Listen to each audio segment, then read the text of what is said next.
हाँ, तो नमस्कार मेरे प्यारे साथियों, कैसे हैं आप सभी? उम्मीद करता हूँ बहुत अच्छे होंगे। मेरे प्यारे साथियों, आज की इस वीडियो में प्यारे साथी हम चर्चाएँ करने वाले हैं प्रायिकता नाम के एक बहुत ख़ास टॉपिक की। मेरे प्यारे साथी, ये टॉपिक ऐसा है जो कई बार पढ़ने के बाद में समझ में आता है। लेकिन मैं आप सभी को बता दूँ, इस टॉपिक को मैं आपको इस तरीके से बताऊँगा कि आप एक ही बार में इस कॉन्सेप्ट को क्लियर कर लेंगे और फिर आपको कभी भी पढ़ने की ज़रूरत नहीं पड़ेगी। बोर्ड एग्ज़ाम में 8 से 9 नंबर का इसमें से सवाल आते हैं, ठीक है? 8 से 9 नंबर के सवाल इसमें से आते हैं मेरे प्यारे साथी। तो आप सभी को मैं बता देना चाहूँगा कि कक्षा 10 गणित के लिए बहुत ज़रूरी चैप्टर है और आखिरी चैप्टर है। बहुत अच्छा चैप्टर है, पढ़ने में बहुत अच्छा लगता है। मैं आपको ये भी बता दूँ और मैं आपको ये भी बता दूँ मेरे प्यारे साथी, ये चैप्टर पेपर में ज़रूर आते हैं इसके सवाल और मैं आपको इसका उदाहरण के साथ बताऊँगा, पूरा का पूरा बेसिक बताऊँगा। तो वीडियो को शुरू करते हैं। मेरे प्यारे साथी, चैनल को सब्सक्राइब करना बिल्कुल ना भूलें, वीडियो को लाइक ज़रूर करें और अपने मित्रों के साथ शेयर ज़रूर करें। तो चलिए आगे बढ़ते हैं। बात करते हैं मेरे प्यारे साथी कि पहले प्रायिकता क्या होती है? प्रायिकता, देखो प्रायिकता का क्या मतलब है, ठीक है प्यारे साथी? प्रायिकता आखिर में होती क्या है ना? वो चीज़ जानना बहुत ज़रूरी है हमारे लिए। तो प्रायिकता का सीधा-सीधा मतलब हम आपको बताते हैं, क्या होता है। देखिए प्रायिकता का सीधा-सीधा तात्पर्य है मेरे प्यारे भाई, प्रायिकता का सीधा-सीधा तात्पर्य है कि जो ऐसी घटना मतलब ऐसी कोई घटना जिसके घटने की संभावना व्यक्त की जाए, जिसके घटने की संभावना संभावना व्यक्त की जाए आंकिक तौर पर। किस तौर पर? आंकिक तौर पर। आंकिक तौर पर। तो प्यारे भाई, उसे ही हम क्या कहते हैं प्यारे साथी? प्रायिकता कहते हैं। क्या कहते हैं मेरे प्यारे भाई? प्रायिकता कहते हैं। तुमने कि भैया ये बात तो सही बता रहे हो आप, लेकिन अब हमें ये तो बता दो कि इसमें और आगे क्या है और हमें इस पाठ में क्या-क्या पढ़ना है, वो भी आपको बता दूँगा मैं, कोई डाउट वाली बात नहीं। उदाहरण के साथ बताऊँगा, कोई भी नहीं बताता मेरे प्यारे भाई, उदाहरण के साथ में मैं आपको बताऊँगा, ठीक है? फुल एक्सप्लेन करूँगा।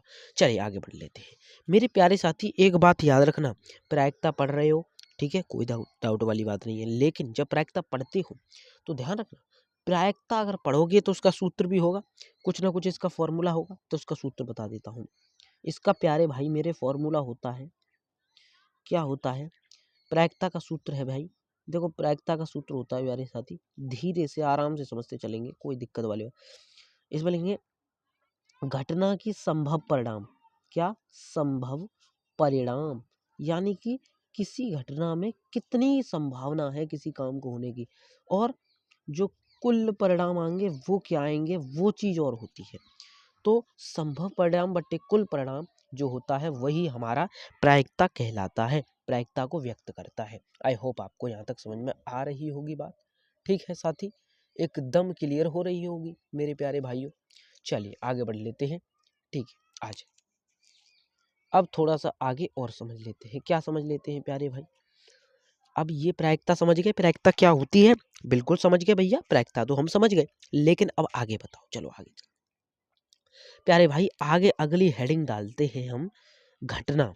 घटना कितने, क्या मतलब इसमें जो प्रायिकता होगी भैया उसमें कितनी घटनाएं होंगी? देखो इसमें दो होती हैं, दो घटनाएं होंगी प्यारे साथी। एक होती है निश्चित घटना, निश्चित घटना, और एक होगी मेरे प्यारे भाई अनिश्चित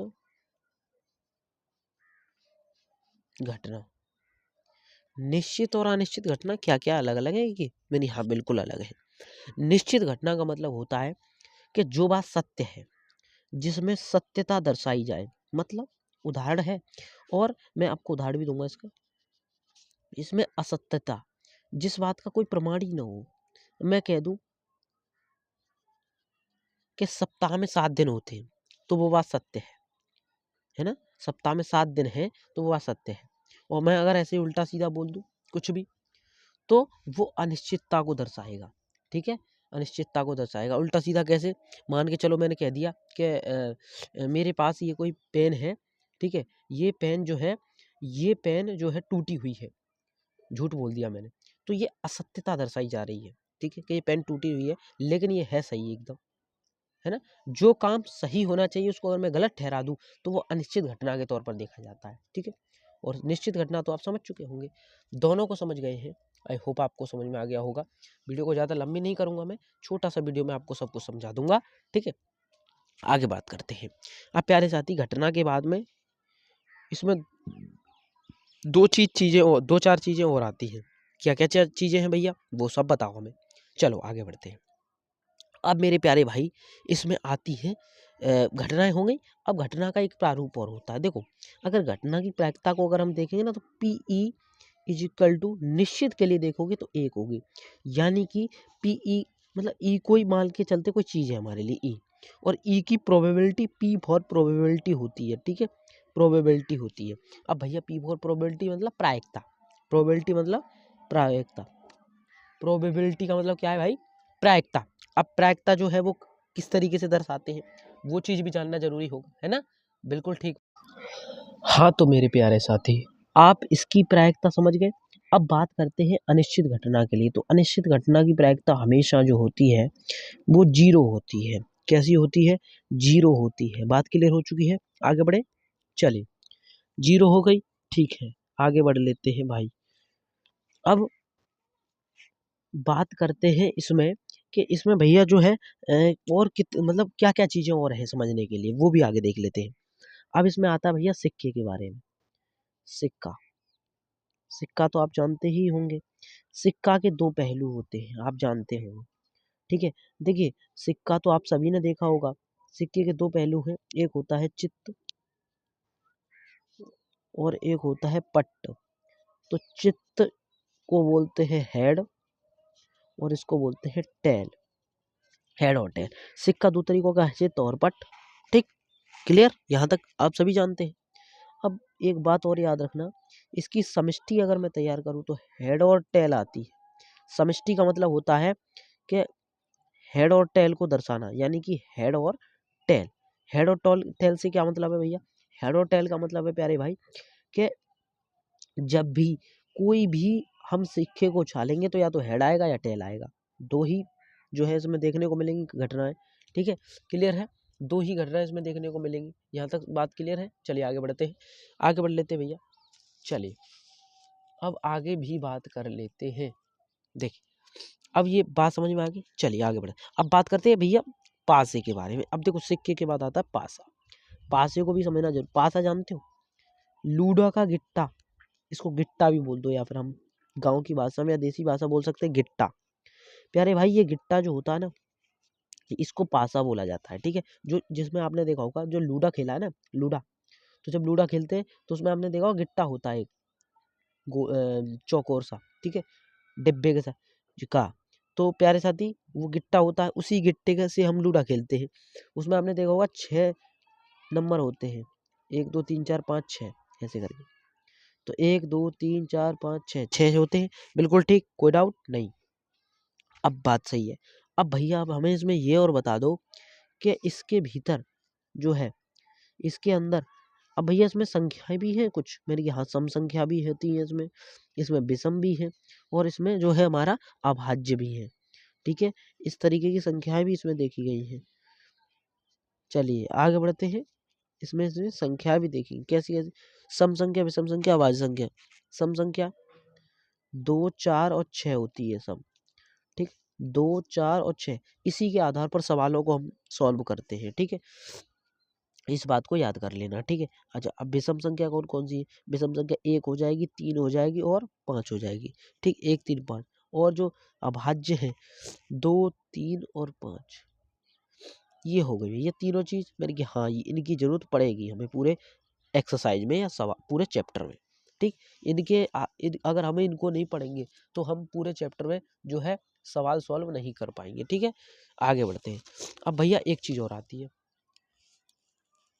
अब एक चीज और आती है जिसको हम ताश बोलते हैं भाई। ताश क्या चीज है भैया? ताश जो होते हैं ना, जिनको ये समझ लो एक तरीका गेम है जिसको जुआ भी बोला जाता है। ठीक है, अब ये चीज़ क्या है, इसके अंदर ताश जो है, ताश खेलना जो होता है भैया, इसके अंदर पत्ते कितने हैं आज आपको मैं बता ही देता हूँ। पत्ते इसके 52 होते हैं, कितने, 52 कार्ड्स होते हैं, इसमें पत्ते होते हैं। अब ये पत्ते भैया 26 बटते हैं, 26 आप देख लेना आप। ठीक है, अगर आप उनको खरीद के देखेंगे तो आपको लगेगा कि ये 26 है, या किसी के पास हो तो आप उनसे लेके देख लेना, खरीदना नहीं तो। ठीक है, 26 इधर से, 26 इधर से। प्यारे भाई 26 जो होते हैं वो लाल होते हैं, और 26 जो होते हैं वो होते हैं काले। ठीक है, काले। अब इसमें से भी कुछ बटता है, मैंने कहा बटते हैं। ये 26 वाला जो है, 26 वाला जो है, 26 वाला 2 भागों में बटता है, एक 13 और एक 13। इधर भी ये भी 13 13। इसमें एक तो चिड़ी होती है तुम्हारी, चिड़ी। ठीक है, और एक होता है पान, एक होता है हुक्म, और एक और आपका होता है जिसको हम ईंट का बोल देते हैं, पत्ता। ये इस तरीके से होते हैं 4। ठीक है, 2 और 2 4। समझ गए हो, बात समझ में आ चुकी होगी। यहाँ तक अगर बात क्लियर है तो आगे बढ़ लेते हैं। ठीक है भाई, चलिए आगे बढ़ लेते हैं बिल्कुल खास तरीके से। चलिए आगे बढ़े, चलिए अगला पेज ले लेते हैं और अगले पेज पर समझते हैं। चलिए आ जाए। अब भाई बात करते हैं उदाहरण के लिए, इसके एग्जाम्पल, इसके उदाहरण। प्यारे भाई उदाहरण क्या क्या हो सकते हैं मेरे प्यारे भाई? उदाहरण ले लो, एक कोई सा भी ले लो। जैसे मान के चलो मेरे पास एक एग्जाम्पल है, एक क्वेश्चन में लिख के लाया हूँ, एक चित्त प्राप्त करने की प्रक्रिया लिख लेते हैं। एक सवाल को मैं लिख लेता हूँ, फिर आपको दिखाता हूँ। ठीक है मेरे प्यारे साथी, हमने ये पूरा क्वेश्चन लिख लिया। अब इसके बारे में पूरा समझते हैं, इसका हल कैसे होगा। ठीक है प्यारे साथी, सवाल कह रहा है एक चित्त प्राप्त करने की प्रायिकता ज्ञात कीजिए जब सिक्के को एक बार उछाला गया। कितनी बार? सिर्फ एक बार। एक बार कोई सिक्का उछाला, तब साथ ही पट्ट प्राप्त करने की भी प्रायिकता। देखिए प्यारे साथी, जब हमने सिक्के को उछाला तो सिक्के को मैं लिखूंगा, एक बार सिक्के को उछालने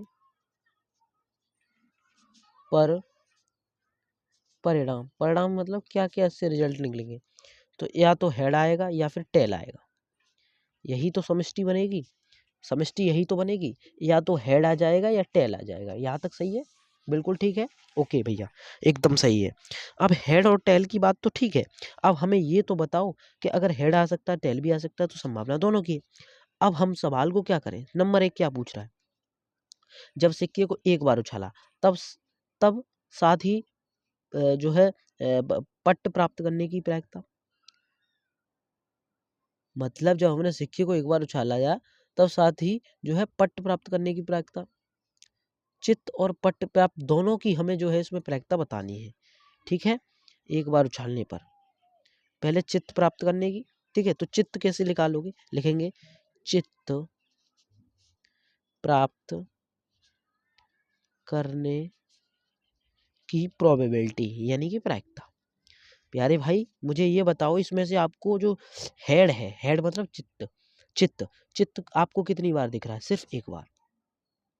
तो आप ध्यान रखना, प्रायिकता निकालने का सूत्र क्या है? हम लिखेंगे संभव परिणाम। मैं सूत्र के आधार पर आपको बताता हूँ, फिर आपके अच्छे से समझ में आएगा। और कुल परिणाम। अब आप मुझे सीधी सीधी बात बता दो कि जो संभावना आएगी, जो चित्त आने की संभावना है, वो कितनी बार होगी? वो सिर्फ होगी एक बार। तो एक आ जाएगा संभावना वाला परिणाम, एक। और कुल परिणाम कितने हैं? एक और एक 2, तो 2 है। तो 1/2 है जो है वो चित्त की जो है हमारे प्यारे भाई प्रायिकता कहलाएगी। नंबर 2 चीज इसी में हम याद करनी है, 2 चीजें हमें इसमें देखनी है प्यारे भाई, 2 चीजें। अब दूसरी चीज पे आ जाते हैं, अब आएगा पट्ट प्राप्त करने की प्रायिकता। सूत्र क्या लगेगा? संभव परिणाम बट्टे कुल परिणाम। संभावना कितने की है? मुझे ये बता दो, टेल के आने की संभावना कितने की है? तेल के आने की संभावना कितने की है? 1 की है भैया, तो 1 ही है। कुल परिणाम कितने हैं? 1 और 1 2, यानी कि 2 है कुल टोटल। तो भैया 1/2। आप मुझे बताओ इसका क्या आ गया? तुमने कि भैया ये तो 1/2 आ गया। मैंने कि दोनों की एक आई, 2 आई, मतलब आधा आधा है। तुमने कि ठीक है, कोई डाउट नहीं है।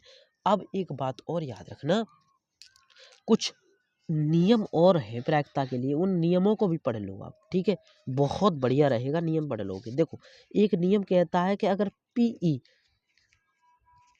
P नॉट E आ जाए तो ये 1 के बराबर होती है, ठीक है? ये जो है वो किसके बराबर है? इसके 1 के। तुमने कि अच्छा ये होता है, मैंने कि हाँ। अगर मैं आपको इन दोनों को रख के दिखाऊं ना तब भी 1 ही आएगा उत्तर। आपको करके दिखाता हूं मैं, देखो इसी के आधार पर 1/2 प्लस 1/2, तो ये कितना हो जाएगा? ये हो जाएगा 1 और 1 2, यानी कि 1 ही आ जाएगा ये। आपको एलसीएम लूंगा 2 आएगा, फिर 1 प्लस और फिर 1, तो 2/2, 2 से 2 कटेगा, 1 आ जाएगा। तुमने कि भैया ये तो सही तुमने जादू कर दिया। हाँ, ये जादू की तरह ही है, ये समझ लो। यहाँ तक बात समझ में आ चुकी होगी पूरी की पूरी। आगे बढ़ लेते हैं थोड़ा सा। आपको एक चीज़ और बता देता हूँ मेरे प्यारे साथी, इसमें से भी 2 सूत्र निकल सकते हैं। अगर हमें PE यानी कि E की प्रोबेबिलिटी दी है, किसकी? E की। और अगर हमें PE नहीं, E नॉट का मतलब होता है, इस E नॉट का मतलब होता है प्यारे भाई, E नॉट का क्या? E नहीं। E नॉट का मतलब क्या है? E नॉट का मतलब क्या है? E नहीं। ये ध्यान रखना, बता देता हूँ आपको, ये ध्यान में रखने वाली बात है, ठीक? अब एक चीज ध्यान रखना, सूत्र अगर 2 निकालूं तो कैसे? देखो, PE की प्रोबेबिलिटी बराबर 1 माइनस का PE नॉट की प्रोबेबिलिटी। एक और निकलता है PE नॉट की प्रोबेबिलिटी 1 माइनस का PE की प्रोबेबिलिटी। एक तो ये वाला सूत्र हो गया और एक ये वाला, ये 2 सूत्र हमारे तैयार हो गए। बताओ इन दोनों में से आपको कोई डाउट लग रहा हो कि भैया हमारे समझ में नहीं आया, कोई ऐसी चीज हो मेरे प्यारे भाई? मेरे प्यारे भाई, मुझे उम्मीद है कि आपके पूरा समझ में आ गया होगा, ठीक है? और प्यारे साथी, इसी तरीके से मैं आपको हर चैप्टर का बेसिक बता दूंगा। चैनल को सब्सक्राइब जरूर कर लेना, नए आए हैं चैनल पे तो जरूर से सब्सक्राइब करना और वीडियो को ज़्यादा से ज़्यादा शेयर करना। उम्मीद है मुझे उदाहरण के साथ में आपको पूरा समझ में आ गया होगा।